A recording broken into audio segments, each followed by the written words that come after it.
Olá, amigos e amigas da revista Coaching Brasil. Estamos aqui para mais um vídeo, dessa vez falando sobre a nossa edição número 131, cujo tema do nosso dossiê fala sobre assédio.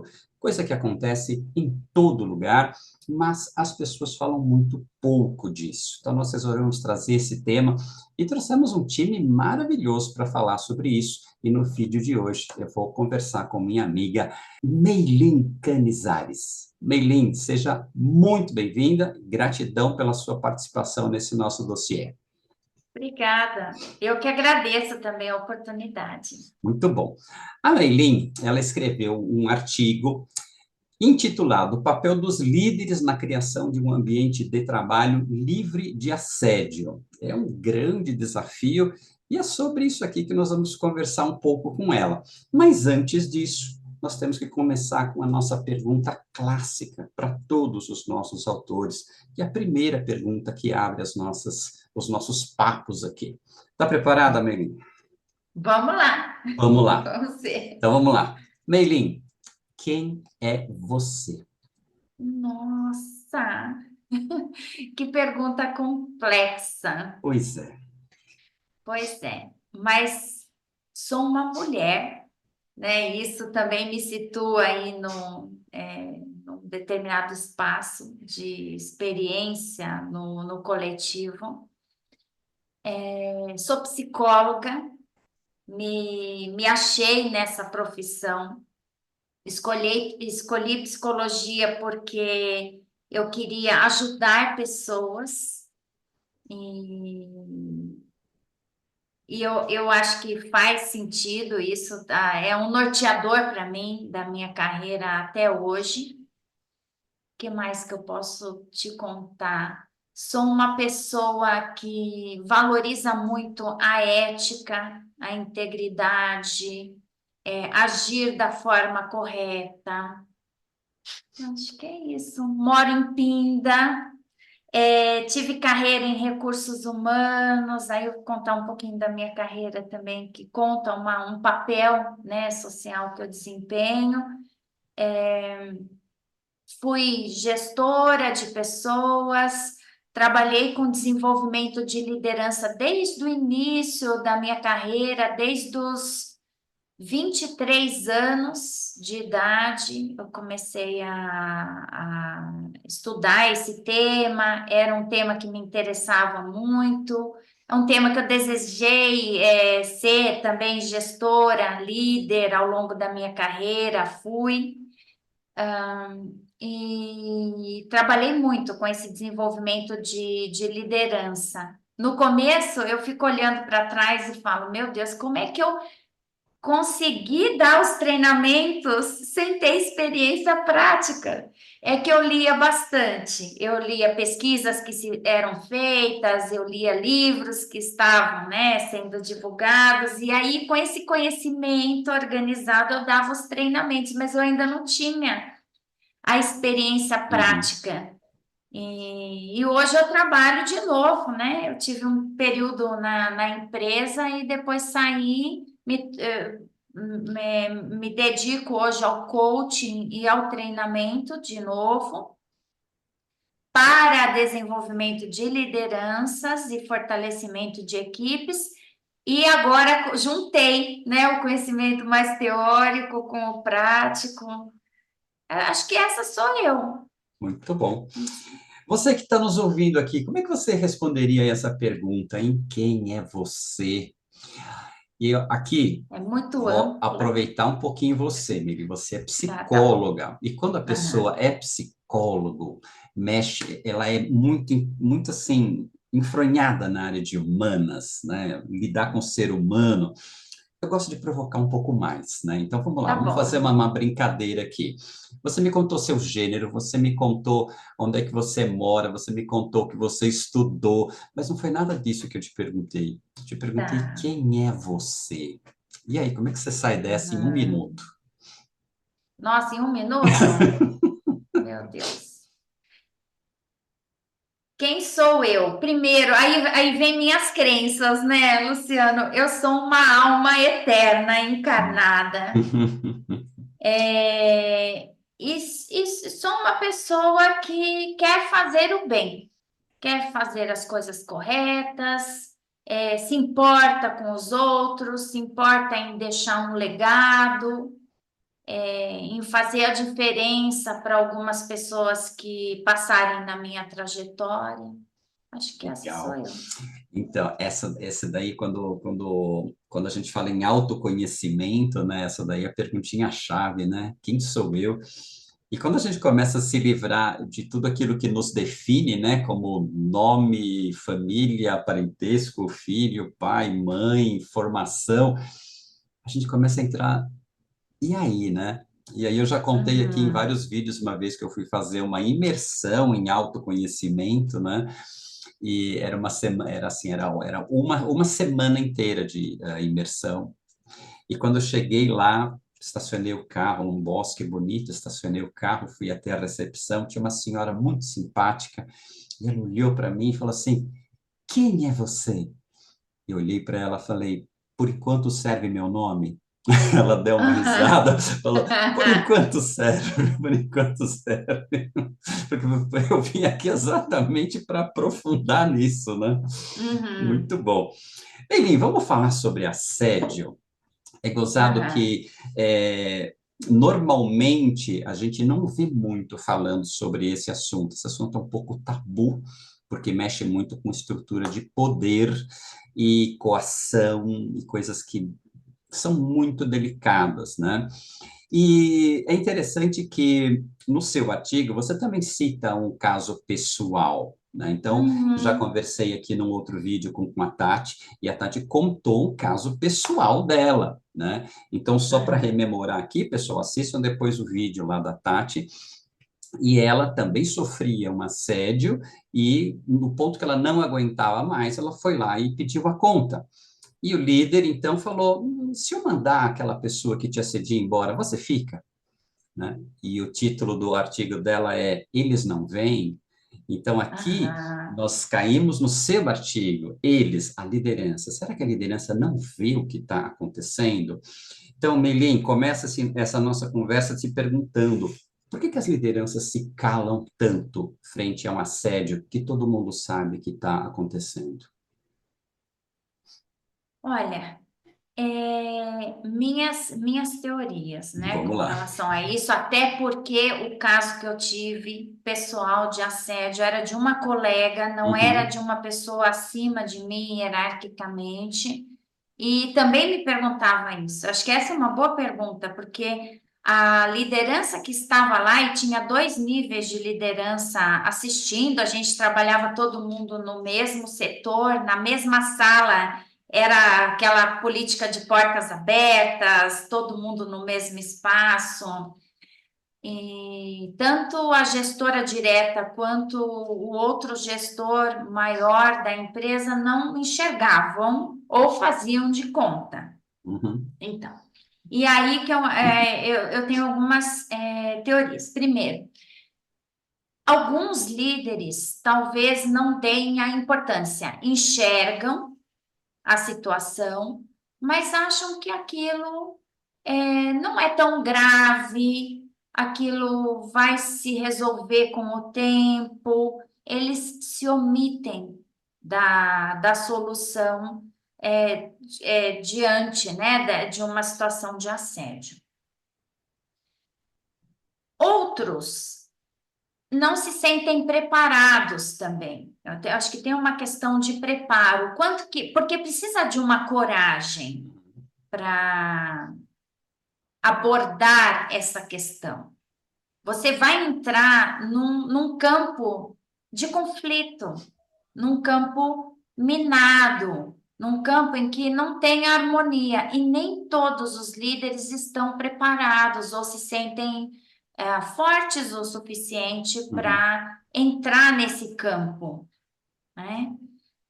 Então, minhas teorias são essas. Ou acha que vai resolver sozinho, coisa que não é, mas a gente sabe que tem muita gente com essa crença. Ah, o conflito, vamos pôr para debaixo do tapete?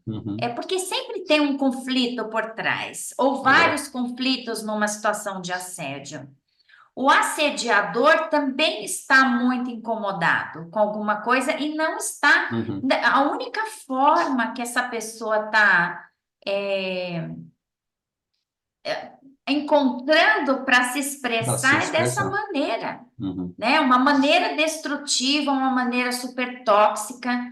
Mas por que será que os líderes não fazem nada, né? Então Uhum. tem muita dificuldade de lidar com o conflito numa situação assim, porque sabe que também vai enfrentar um conflito. A raiva, a ira do assediador pode se reverter para essa pessoa que vem e que entra Uhum. nesse campo minado. Então, eu acho que um pouco disso, e eu acho que a solução, inclusive, assim, pensando na causa, depois, assim, como é que a gente qualificar essa liderança para estar preparada para enfrentar situações assim. Eu acrescento mais um item aí que eu acho que é preponderante e assim de uma frieza organizacional muito grande, né? Tá dando resultado? Tá. Então deixa quieto. Isso a Aham, gente vê muito em níveis hierárquicos altos. Aquele diretor, aquele gerentão, que ele é terrível no relacionamento, ele destrói a equipe, mas o cara dá resultado financeiro. E na conta da empresa, e aqui empresa, vamos falar como um ente geral, né? Na conta da empresa é mais barato substituir as pessoas que estressam e burnout e coisa e tal, do que trocar esse líder ou educar esse líder ou fazer essa mudança, né? Então, esse ponto. E outro ponto que eu queria trazer, que no esse é seu um ponto caso, relevante. no seu Uhum. caso, é muito interessante que você falou, foi uma colega, ela era par, e aí é interessante que o assédio ele sempre está ligado com uma relação de poder.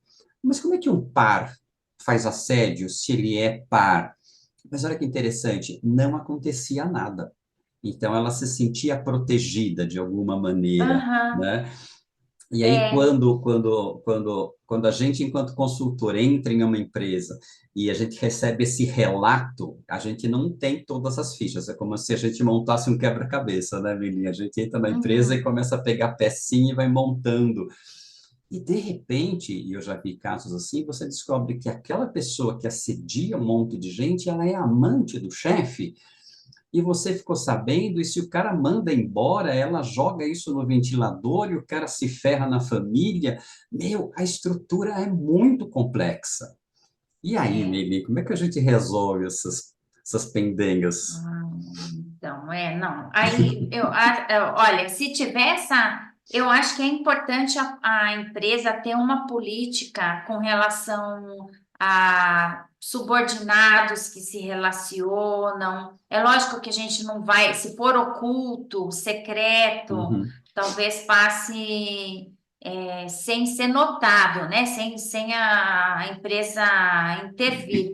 Mas eu acho que é super importante ter essas políticas de proteção mínimas com relação a código de ética, código de conduta. Quando, por exemplo, tem a esposa reportando para o marido, ou vice-versa, o marido reportando para a esposa, mesmo que esse gestor seja extremamente imparcial, uhum, como é que as outras pessoas sentem isso? Então, na mesma equipe, eu sempre fui a favor da empresa tem que tomar uma decisão.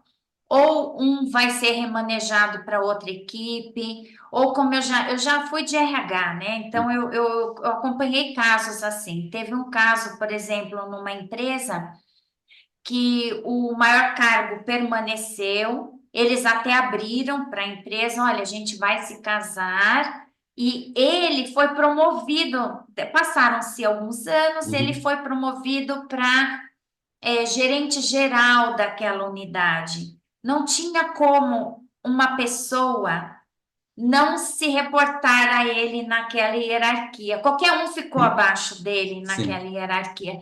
Então, era uma condição da promoção o desligamento da esposa. Então, são situações delicadas que a gente enfrenta, mas pelo bem do sistema, pelo bem do coletivo, a gente tem que encarar, né? Porque realmente há um conflito de interesses. Uhum. E, É, né? eu queria explorar um pouco o que você colocou aqui no seu artigo, aliás, Aham, pessoal, povo que está aqui assistindo esse nosso vídeo, né? Lembrando, nenhum vídeo substitui a leitura de um artigo, então leiam na íntegra esse artigo dela, que está sensacional. Tem uma parte aqui que você fala sobre lendo os sinais. Então, as coisas, assim, existe uma frase que nem às vezes você tem um amigo que chega para você e fala, pô, cara, eu me separei. Eu falo, mas o que que aconteceu? Pô, foi do nada. Opa, da peraí. noite para o dia, né? É, como, peraí, do nada não existe, né? Então, assim, é que nem Uhum. um carro, teu carro quebrou. Aí você vai conversar com o mecânico, eu falo, ah, mas o que que aconteceu? Do nada ele parou. Do nada. Não, faz uma semana, ele começou a fazer um barulhinho assim, coisa e tal. E os relacionamentos são a mesma coisa, né? Começa a fazer um barulhinho Aham. aqui, um barulhinho ali. Então, queria que você falasse um pouco sobre os sinais. E o primeiro aqui que você coloca é uma coisa que acontece em todo lugar, né? Que você chama de facções ou panelinhas. Então, vamos lá. Aham. Todo lugar existe. Como é que as pessoas podem ir quebrando essas panelinhas para criar uma união entre as pessoas maior? E aí, eu acho que o papel do líder é fundamental. Hum? Porque em vez de estimular as panelinhas, o que às vezes ocorre, e inclusive o líder pode até fazer parte de uma das panelinhas, o que é pior Invariavelmente. ainda, o Invariavelmente. que realmente é muito preocupante, porque se você faz parte de uma panelinha, qual é a sua imparcialidade? Uhum. E o líder, ele precisa, em algumas situações, ter essa imagem, essa reputação de ser uma pessoa que é capaz de ser justa, independente das suas preferências pessoais. Então, cuidado com as panelinhas e cuidado para o líder não fazer parte de uma ainda por cima, seria mais nocivo. Estimular a cooperação dentro da equipe, a transparência, a o coleguismo, as pessoas não precisam ser amigas, todas elas, né? Não, a gente Uhum. não precisa gostar de todo mundo, ainda mais em equipes grandes, quase impossível, né? Se você pega Sim. 20, 30 pessoas, você não vai ter a mesma identificação pessoal com todas elas. Tem pessoas de natureza diferente da sua, estilos, valores muitas vezes diferentes, mas a gente precisa estimular essa cultura do respeito, da inclusão. A panelinha, quando eu chamo de panelinha, não é essas preferências pessoais, eu sou mais próxima de um do que de outro. A panelinha, ela é como se ela fosse um sistema que exclui Fechado, pessoas. é. Ela é Uhum. meio fechada, exatamente.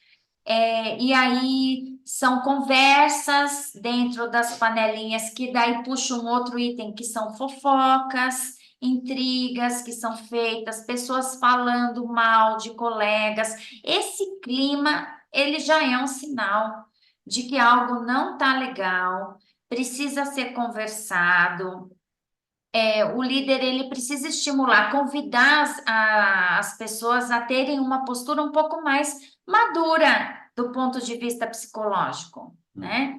Então, tá, eu tenho diferenças de opinião, eu tenho jeitos diferentes de lidar com as coisas, mas como é que eu tô?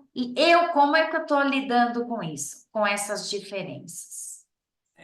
Às vezes em palestra, né, quando eu estou falando sobre esse tema de tornar a empresa como uma grande equipe, eu recebi informação de que eles são muito fechados em panelinhas, né? Eu faço uma brincadeira, né? Eu pergunto assim, né? Como é que vocês vão almoçar? Como é que são vocês quando vão almoçar? E assim, tem um grupinho de trabalho, aí vamos almoçar? Vamos. Aí vai todo mundo almoçar, almoça junto na mesma É. mesa e volta todo mundo junto, né? E aí a Aham. gente lança um desafio, né? Que tal, uma vez por semana, você ir almoçar com o pessoal da outra área?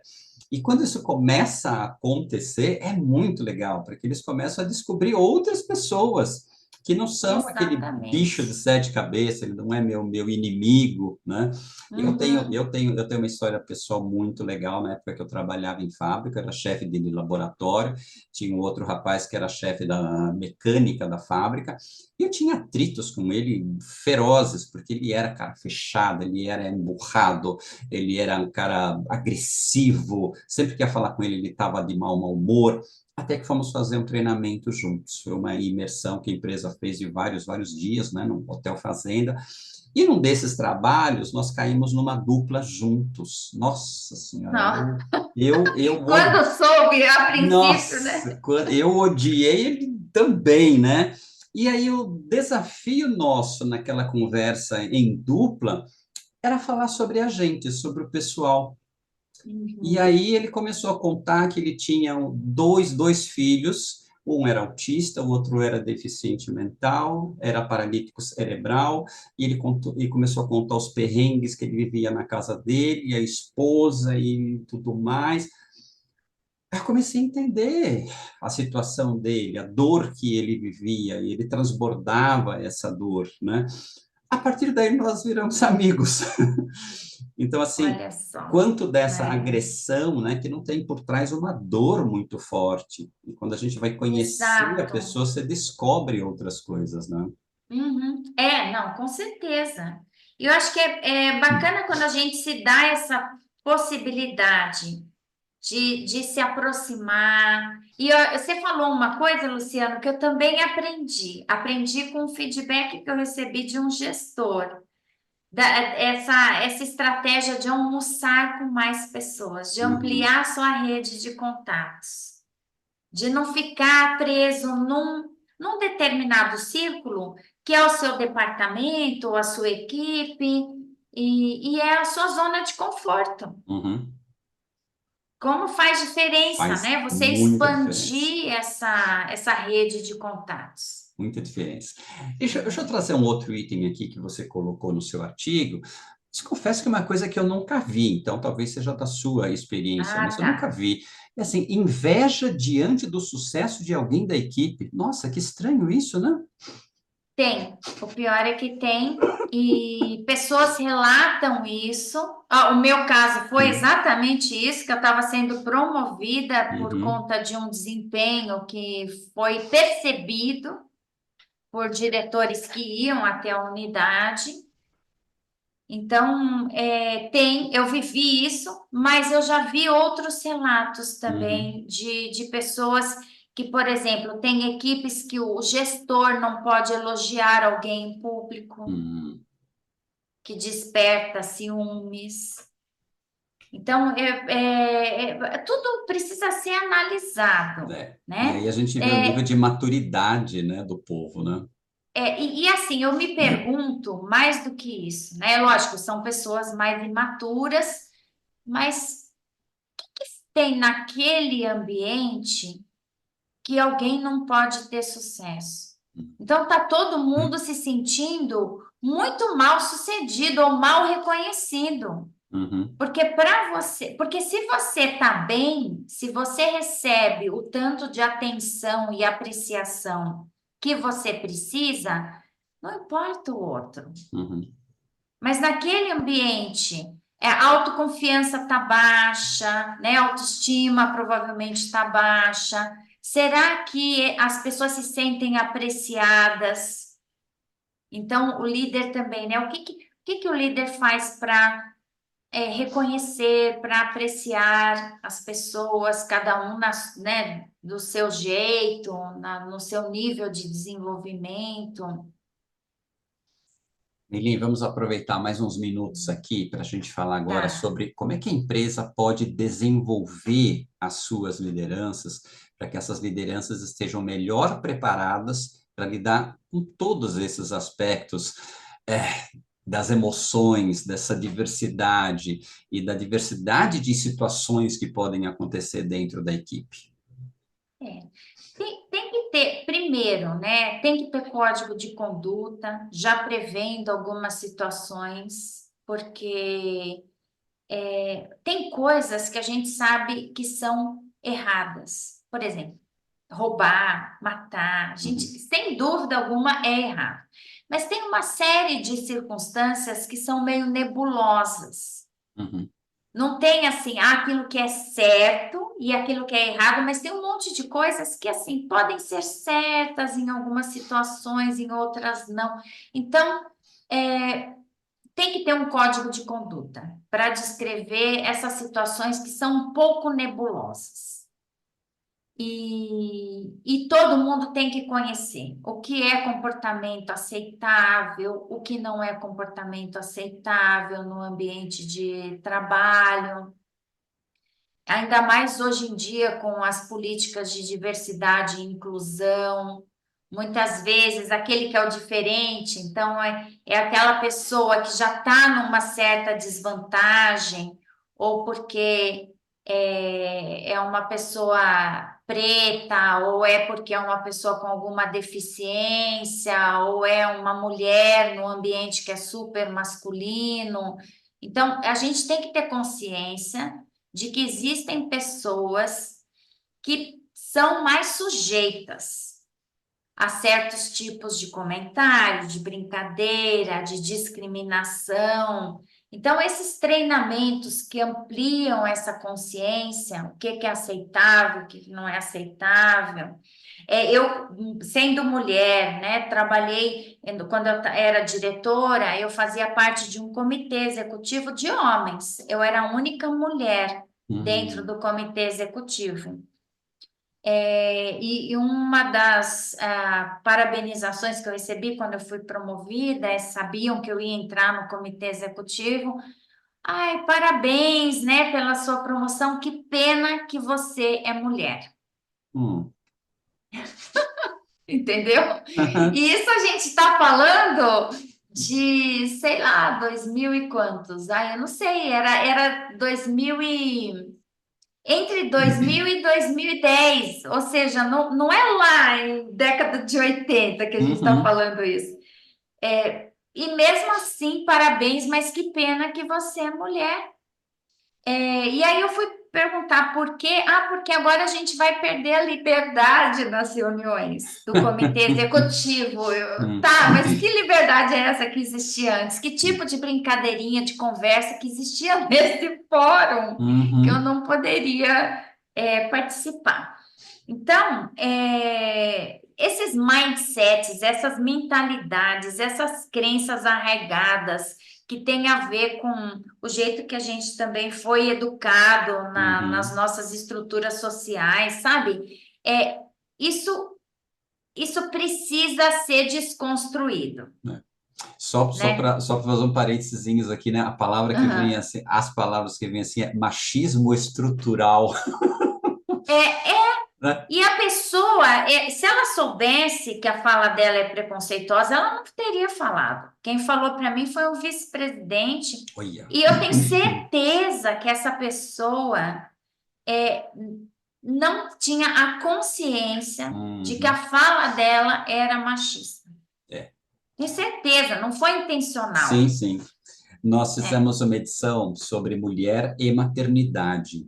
Fizemos um dossiê já há um bom tempo atrás. E uma das autoras, gravei um vídeo com ela também, e ela conta um caso pessoal, quando ela era Aham. executiva, e aí ela engravidou. E aí ela foi contar para o diretor, que era ela era uma diretora, foi contar para o vice-presidente, né, que era superior a ela, e contou para ele, ó, eu estou grávida. Aí ele parabenizou e em seguida falou, puxa, que pena, você tinha uma carreira tão promissora. Opa, opa, Já não tem já mais, não tenho né? mais? É. Que coisa. E ela conseguiu voltar e manter o emprego? Porque essa é a pergunta que Pois me é, veio. depois disso, né, dentro da cabeça da pessoa, muda tudo. Fala, opa, você Hum, me deu mais informações para eu poder optar se eu quero continuar aqui dentro depois ou não, né? Porque você me deu mais informações sobre quais são os valores dessa empresa, como é que vocês pensam, né? E depois de um tempo ela foi para outro lugar, foi ser mais feliz, né? aham. Agora, para arrematar o nosso Uhum. papo aqui, você que trabalha muito com a parte de coaching, como é que você pode trabalhar um líder que não sabe conversar com as pessoas? Que nem, vou pegar um outro ponto aqui que você coloca, membros da equipe que não se falam, e o líder, ele se sente impotente, ele fala, não, eu não vou mexer nisso porque eu vou confrontar cada um, vou conversar individual, e se eles me peitam, eu não sei o que fazer. Como é que dentro do processo de coaching, você pode Uhum. trabalhar um líder desse para ele evoluir? Olha, não tem uma receita, né? Uhum. Mas assim, o que Não, que eu já aqui, não, peguei de uma coisa né? importante, Meli, aqui nós queremos receitas. Ah, tá bom. Aham. No máximo em Não três tem. passos. Não, ai, cara, não vou conseguir.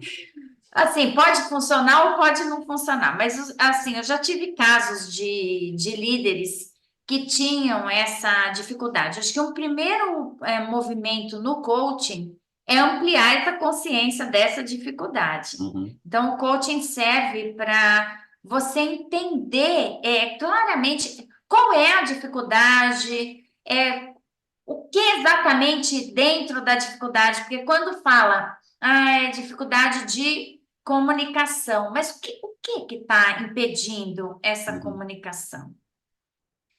É um problema de autoconfiança, né? Um problema assim de eu não me sentir seguro ou segura o suficiente para conduzir essa conversa. É receio de errar, o que, né? Então, e uhum, cada um vai ter a sua resposta. E a partir do momento que a gente começa a explorar isso, essa ampliação de consciência com o cliente, podem ser que ideias surjam, né? Ideias uhum, de coisas que podem ser pequenos ajustes no dia a dia, em termos de comportamento, que essa pessoa pode uhum, levar para o dia a dia, pode levar para a prática e começar a testar.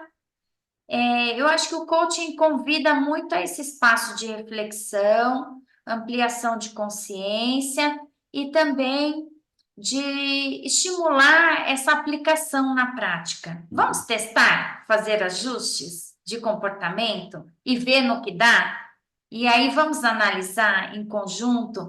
E outra coisa que eu acho que resolve bastante no coaching quando o cliente traz uma situação concreta Uhum, que ele sim. está vivendo para reflexão. Uhum, E muitas vezes, sem a gente dizer nada, sem o coach, né, dar a sua opinião, sem dizer nada, só o exercício de refletir em sim. voz alta, a pessoa Sem já mágica. percebe onde poderia fazer diferente.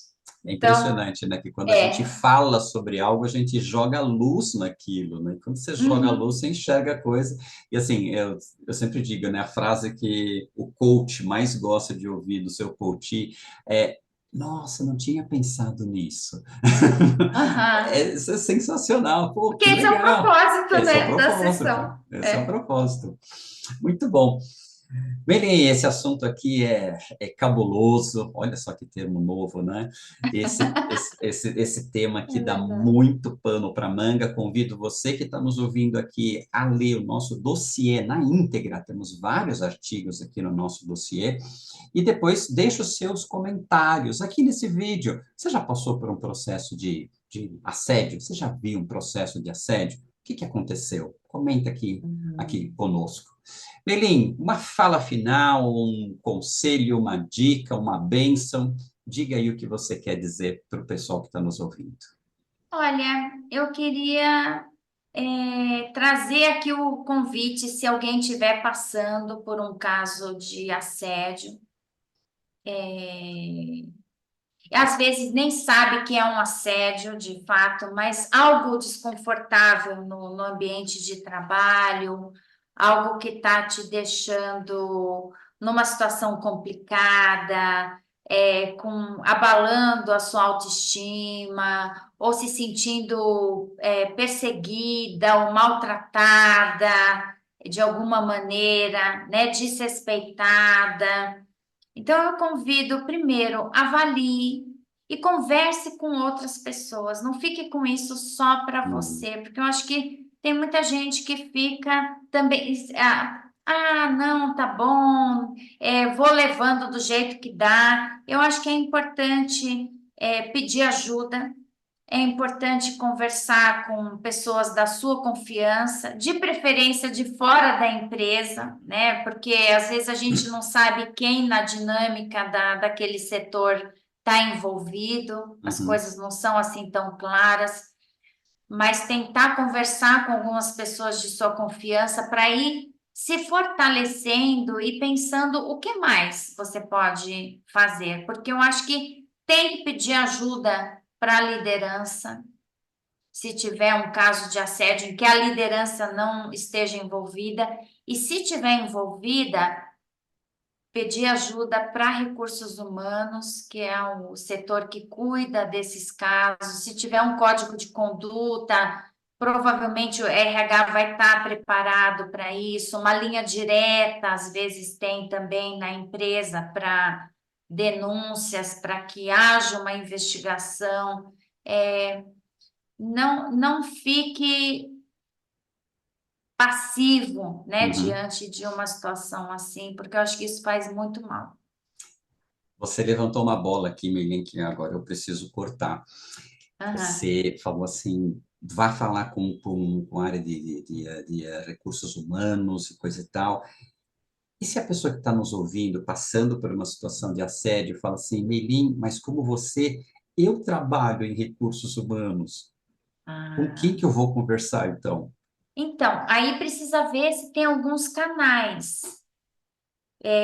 E outra, em RH, qual que é a estrutura? Uhum, Né? Primeira coisa, eu tentei falar, vamos supor, a pessoa está sendo assediada pelo líder dela de recursos humanos.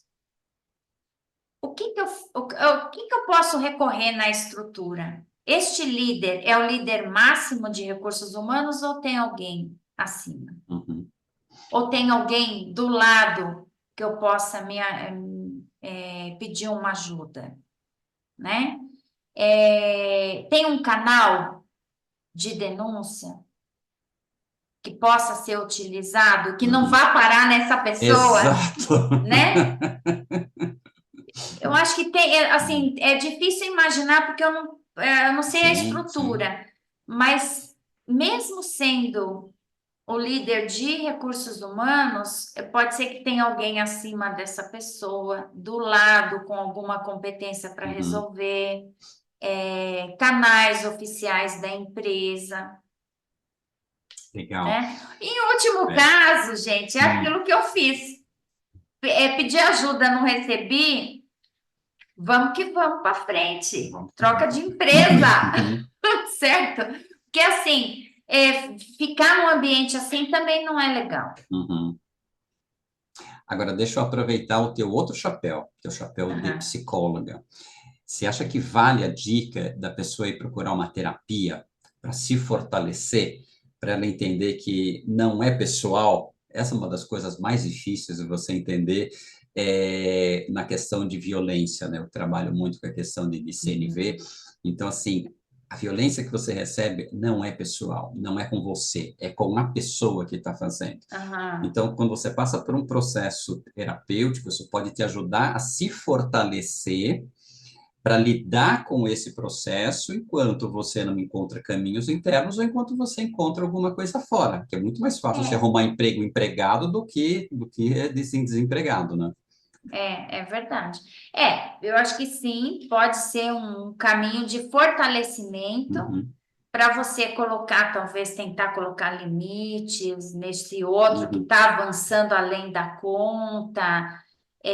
Mas às vezes, com toda a terapia do mundo, você não vai conter essa situação. Eu acho que Sim, é assim, porque tem questões que são do outro, e sim. esse outro pode ser muito destrutivo, apesar dele Uhum. estar com o problema dele, você conseguir separar tudo bonitinho, não leva para o lado pessoal, mas às vezes é É insuportável, insuportável, com né? certeza. Então, e pode te fazer mal, porque Uhum. esse outro pode ser muito violento. E tóxico, né?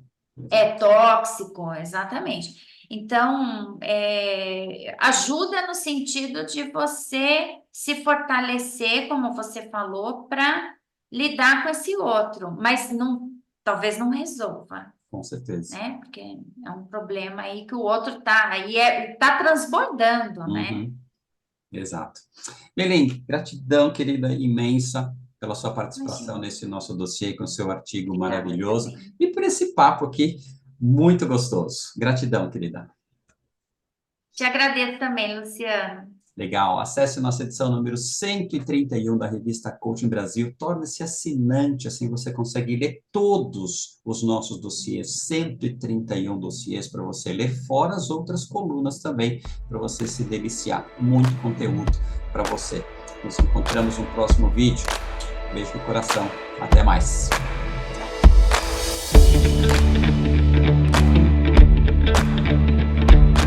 E aí, gostou desse vídeo? Se esse vídeo fez sentido para você, a reciprocidade que eu te peço é você curtir esse vídeo, deixar um pequeno comentário e compartilhar esse vídeo com outras pessoas que também, assim como você, se interessam pelo desenvolvimento humano. Inscreva-se no nosso canal para receber mais atualizações sobre novos vídeos que estamos fazendo. Se você busca conteúdo de qualidade sobre desenvolvimento humano, considere assinar a revista Coaching Brasil. Estamos há 10 anos no mercado, 121 edições, muitos temas que vão agregar muito valor à sua carreira, ao seu pensamento, às suas reflexões. Venha conosco. Como assinante premium, você pode acessar todas as nossas edições e você paga apenas R$ 29,90 por mês.